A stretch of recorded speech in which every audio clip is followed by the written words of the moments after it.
The Civil War was a very significant time in U.S. history. It showed how important unity is to a new nation. The issue of slavery affected the United States so much that it split and put the North and South against each other.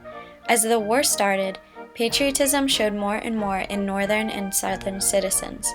The result of this nationalism was volunteer soldiers and women taking on different jobs to contribute, whether that be nursing, fighting, or espionage. Women had huge roles in the war effort and supplied vital support to their sides.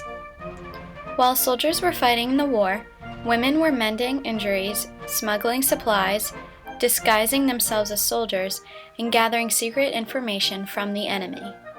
They did not let their gender limit them in helping their nation. Women in the North were different from Southern women in the way that they were used to working in factories, whereas women in the South most likely worked on farms. Once the war broke out, many women were forced to take on demanding jobs while their husbands were fighting, but many voluntarily helped their side by doing dangerous and adventurous tasks that could result in getting arrested or even, in rare cases, getting sentenced to death. Women that became spies faced these challenges when they crossed enemy lines to gather information that would help their side win. Women spies played a huge role in the outcome of many battles and encounters. They showed their love for their side by risking their lives to get even the smallest messages from soldiers and generals. Women got involved with espionage out of pure patriotism or simply because they had nothing else to do at the time. Some also did it because their fathers or brothers were fighting in the war. Women's patriotism wasn't necessarily for the side in which they lived in either.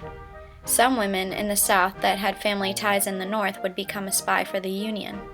These women would do so by getting close to the enemy soldiers, gathering information, and reporting it back to their side. Women did have some advantages that allowed them to carry out their activities of being a spy. Men thought very little of women at the time of the Civil War. Although that might sound like a bad thing, it helped women to gather confidential information from soldiers without setting off any alarms. Men thought that women were very incompetent and weren't smart, savvy, or quick enough to be spies. They also believed that women would never partake in such a scheming, cunning activity. This gave women spies a very important advantage of working under the radar of Union and Confederate soldiers. Not only were white women spies, but African American women too. Some African American women served as spies by acting as illiterate servants to important Union and Confederate officials. If their employers believed that their servants could not read, then they wouldn't bother to put away any confidential papers that had plans of movement and troops. Also, servant spies could eavesdrop on important conversations in the house in which they worked. Women spies had many important tasks that went along with collecting and relaying information. They first had to get close to the enemy. Many women would flirt with the soldiers to gain their trust and give them the idea that they were harmless. The hardest part of the process was reporting the information to the other side. Some women had to literally cross battle lines to deliver the message. Others sent messengers with the report or with secret notes inside of other objects, such as bread and the soles of shoes. Another major challenge was avoiding exposure. Women that were spies had to be so discreet and wise with their decisions. They needed to make sure that their identity and ultimatum was concealed as much as possible. Many women got arrested and sent back over to their own side to make sure that they could not continue in their covert operations amongst the enemy. Belle Boyd, also known as Cleopatra of the Secession, was a very big contributor in the Confederate cause. She was born in Martinsburg, Virginia in 1843 and lived there for most of her life. After Virginia seceded from the Union in 1861, Western Virginia broke away and became the state of West Virginia. This included Martinsburg. This was unfortunate for Belle because she was very loyal to her southern home. She became a spy to help her home win the war, even if that meant doing wild things to show her support.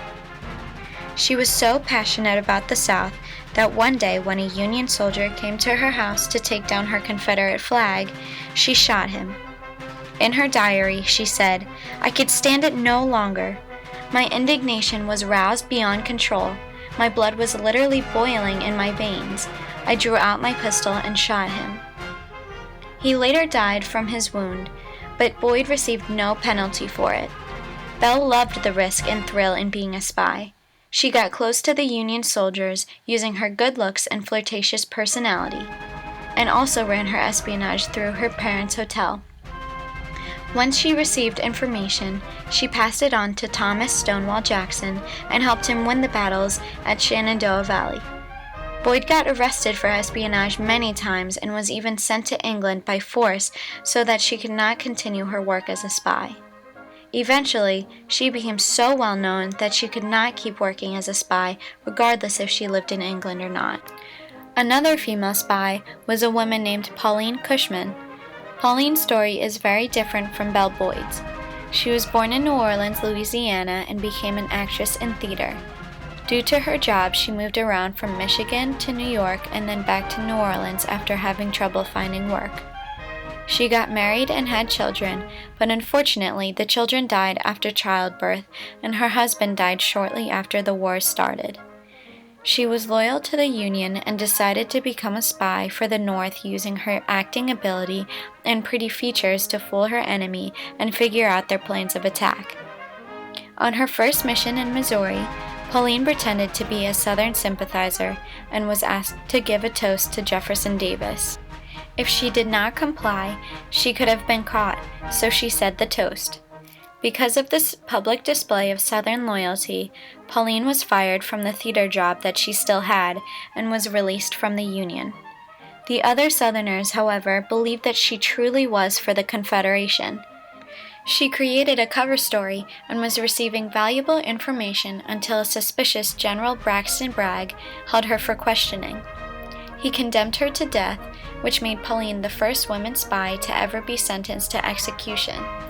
Fortunately, her execution was postponed after the Confederates retreated from their location at Shelbyville, Tennessee, where Union soldiers then rescued her. Like Boyd, Pauline became far too famous to continue her secret missions. Elizabeth Van Lowe, also known as Crazy Bet, was a Union spy who took action in a different way from Belle Boyd and Pauline Cushman. Van Lowe lived in Richmond, Virginia, but was loyal to the North. One way she gathered information was by acting crazy and insane, hence her nickname, so that Confederate soldiers would think that she is crazy but harmless. She helped Federal prisoners escape from Richmond and relayed information to Ulysses S. Grant that helped him capture Richmond. Also, Van Lowe used one of the former female slaves of her family to help her.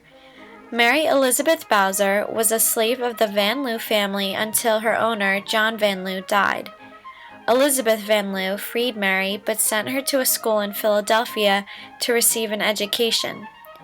After that, Van Lowe ordered her to become a servant of Jefferson Davis in the Confederate White House. While at the house of Davis, she pretended to be illiterate so that Jefferson and other officials would leave confidential papers lying out, not thinking that Mary would be able to read them. Also, she eavesdropped on many important dinners and meetings.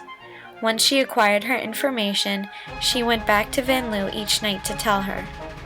Van Lowe would either send a messenger to tell Union generals of the Confederates' plans or send them inside of objects like bread or the soles of shoes. Women contributed to the Civil War in a huge way. They helped to win battles by risking their lives for their side in the war. Patriotism was a huge aspect of women's reasoning for becoming a spy. Others did it because of their views on slavery. They showed so much bravery and heart along with the other women that contributed to the war effort. Whether they were a spy, a nurse, a courier, or a disguised soldier, they were all important and vital to the Union and the Confederation in the Civil War.